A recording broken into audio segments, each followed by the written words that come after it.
Officer Michael Carter had dedicated 12 years of his life to the police force. He wasn't just an officer, he was a protector, a mentor, and above all, a man of integrity.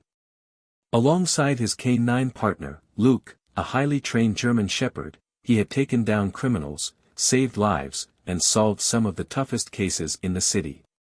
But in just one night, everything he had built was torn apart. It started with a routine drug bust. Michael and Luke were called to investigate a reported deal happening near an abandoned warehouse.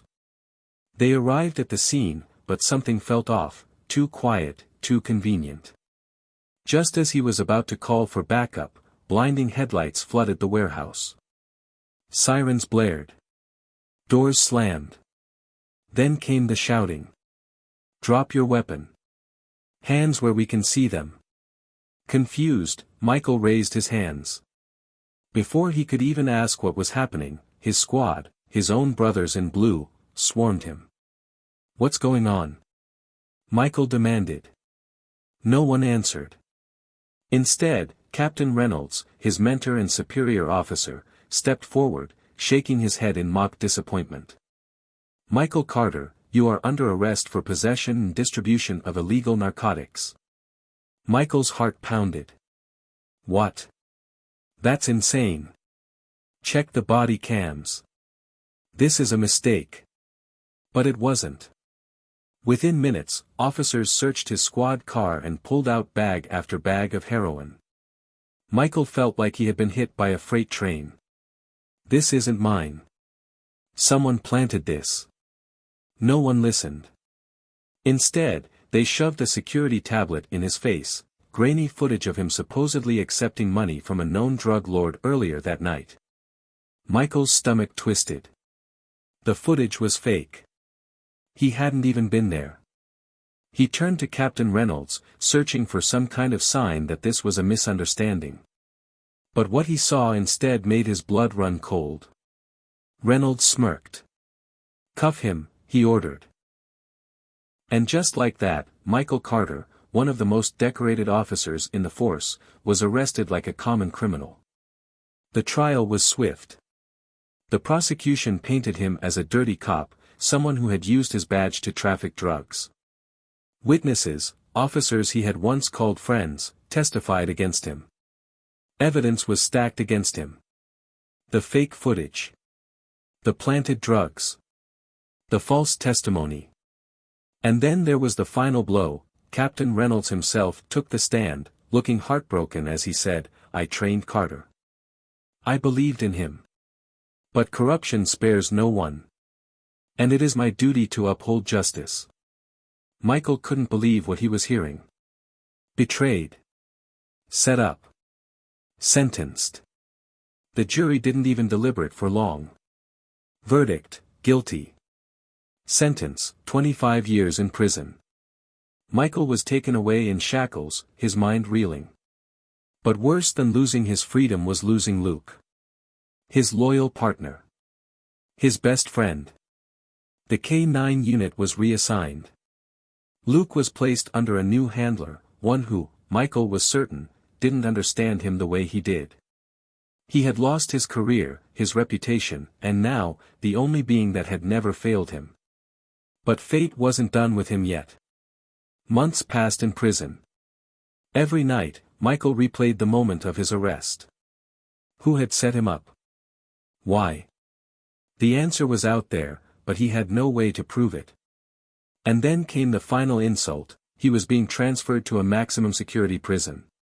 No visitors. No calls. No hope. That's when he made his final request. "I want to see my dog. One last time." At first, the warden scoffed. But after relentless pleading, he relented. 5 minutes. Supervised. No exceptions. Michael didn't know it yet, but this meeting was about to change everything. The visitation room was small and bleak, with a single table and 2 chairs. Michael sat, shackled, waiting. Then the door opened. And Luke walked in. The moment their eyes met, Michael felt his chest tighten. Luke whined, then bolted forward, straining against the leash. When the guard let go, Luke leapt onto Michael, licking his face, whimpering. Michael buried his hands into Luke's fur, whispering, "I missed you, buddy." But then, Luke tensed. His ears perked. His nose twitched. And suddenly, he growled. "Low. Dangerous." Michael stiffened. Luke wasn't looking at him.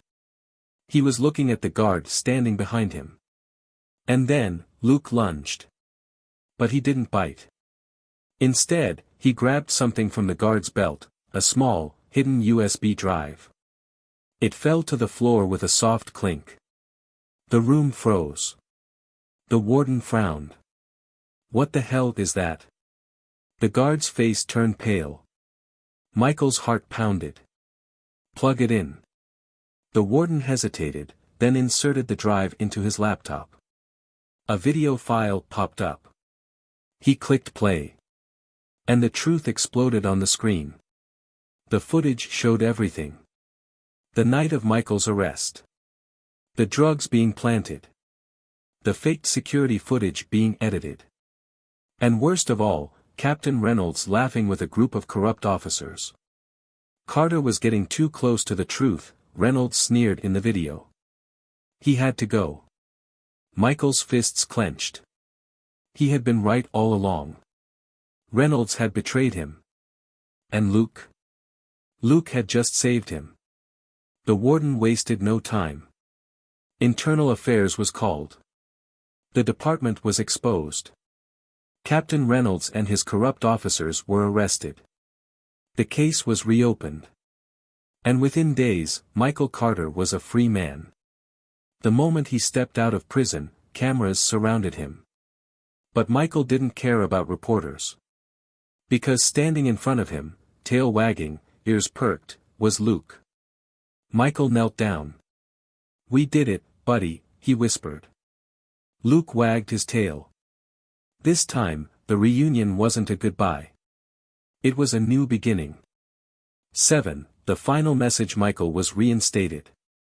He became a national advocate for wrongfully convicted officers. And Luke? He never left his side again. Because when the world turned its back on Michael Carter, one hero stayed. A hero with 4 legs, sharp instincts. And a heart made of gold. Inspired by this story? Like the video if you believe in justice. Share this with your friends, this story deserves to be heard. Subscribe for more shocking, inspiring, edge-of-your-seat stories. Because sometimes, justice isn't found in a courtroom. Sometimes, it's found in the eyes of a dog.